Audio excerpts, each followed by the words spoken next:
Dear students, welcome to Lal Sir's classes. In this particular class, we are going to understand voice in simple past tense, and for the discussion, we are going to take interrogative mode and negative plus interrogative mode. There are some circumstances in a life wherein we need combination of interrogative plus negative both. जहाँ पे भी हमें emphasise करके बोलना होता है, अभी उस सिचुएशन को भी डिस्कस करेंगे हम।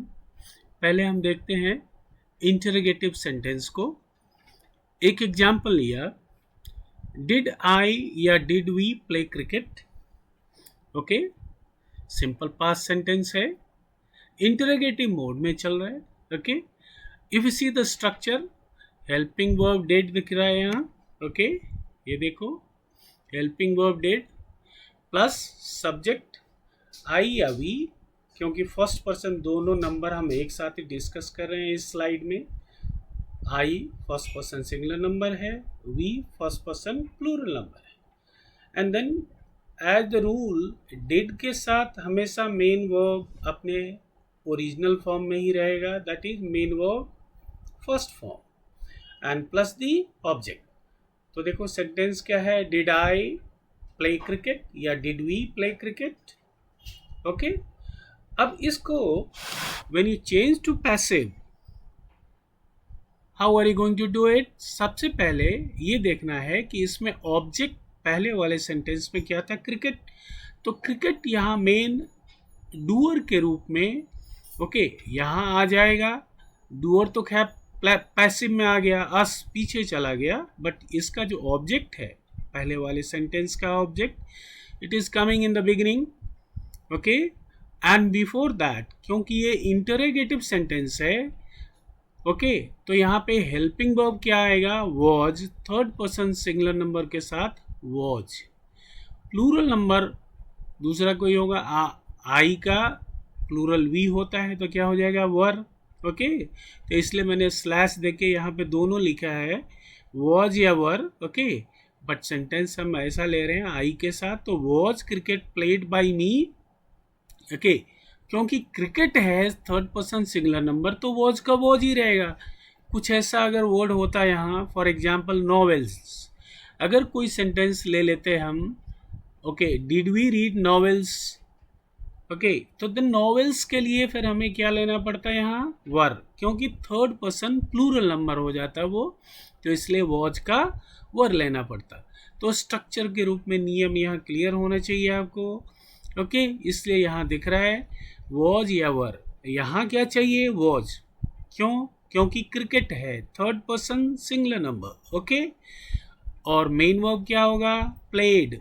क्यों, because we are dealing with passive sentences, and in case of passive हमें क्या चाहिए, हमेशा मेन वर्ब थर्ड फॉर्म ही चाहिए, जिसको कि हम पास्ट पार्टिसिपल भी कहते हैं। And then the word by which is necessary in passive, and then object, यहाँ पे क्या आ जाएगा, objective pronoun of I becomes me and objective pronoun of we becomes us.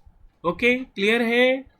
Okay, structure को एक बार फिर देख लो, वॉज या were plus new subject that is old object, जो क्या था, क्रिकेट था।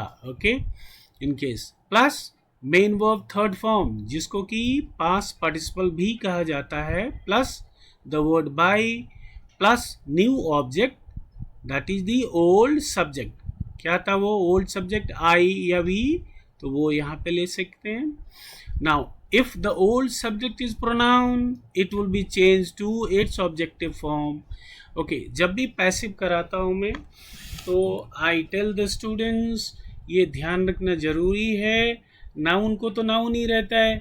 ओके, जैसे राहुल ओके प्लेड क्रिकेट, तो cricket was played by Rahul हो जाता है, बट यहाँ पे क्या है, आई या वी से डील कर रहे हैं हम, जो कि प्रोनाउन है, तो क्या हो जाएगा, उसका ऑब्जेक्टिव फॉर्म लिखना जरूरी है। Is it okay, fine, as we have written me और अस, डन। चलो आगे बढ़े। ओके, सो अब देखते हैं हम फर्स्ट पर्सन सिंगुलर या प्लूरल नंबर।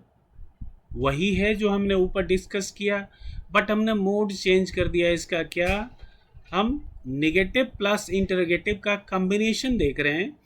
ऐसा तभी होता है जब हम किसी चीज़ को एम्फसाइज करके बोलना होता है। ओके, जो हिंदी में कहते हैं जोर दे के किसी बात को एम्फसाइज करना। Okay fine. अब देखो sentence in active it says did not I या we play cricket. Did not I play cricket, did not we play cricket. The structure is helping verb did not plus subject plus main verb plus object. Okay, अब इसको देखो passive में क्या हो रहा है। Passive में was not cricket। अब क्रिकेट यहाँ पे क्या था, ऊपर देखो was cricket, क्या था वो, इंटरोगेटिव, सिंपल इंटरोगेटिव था। यहाँ पे क्या हुआ, इंटरोगेटिव प्लस नेगेटिव का है कॉम्बिनेशन, तो इसलिए क्या हो जाएगा, was not हो जाएगा। Was not cricket played by me या was not cricket played by us। Okay, अब यहाँ पे देखो स्ट्रक्चर को एनालाइज करते हैं। सबसे पहले क्या दिख रहा है, was not हेल्पिंग वर्ब, क्योंकि कॉम्बिनेशन है इंटरोगेटिव प्लस नेगेटिव का, तो सिंगुलर में first person singular number and third person singular number में क्या होगा, was not आएगा। बाकी सभी में वर नॉट, बाकी सभी सब्जेक्ट एंड वो number, okay, and types of subject, सब में क्या आएगा, पर्सन, उसमें क्या आएगा, वर नॉट। यू के साथ भी वर नॉट, वी के साथ भी वर नॉट, ओके, दे के साथ भी वर नॉट, दीज दोज सबके साथ वर नॉट, ठीक है। प्लस न्यू सब्जेक्ट जो ओल्ड ऑब्जेक्ट था, तो ओल्ड ऑब्जेक्ट क्या था, यहाँ पे क्रिकेट था, वही आ गया यहाँ पे। हेल्पिंग वर्ब के तुरंत बाद क्या, नया वाला सब्जेक्ट आया, plus main verb third form that is participle, past participle जिसको कहते हैं वो आ गया। Remember this is passive voice we are dealing with. Passive voice में हमेशा क्या आएगा, मेन वर्ब थर्ड फॉर्म ही लिखोगे, plus by and plus new object that is old subject. Okay fine. तो if I repeat again, if the old subject is pronoun, it will be changed to its objective form. जैसे हमने क्या किया यहाँ, I का me and we का us में change किया, ये दिख रहा है। Okay fine, that's all from this class. Thank you.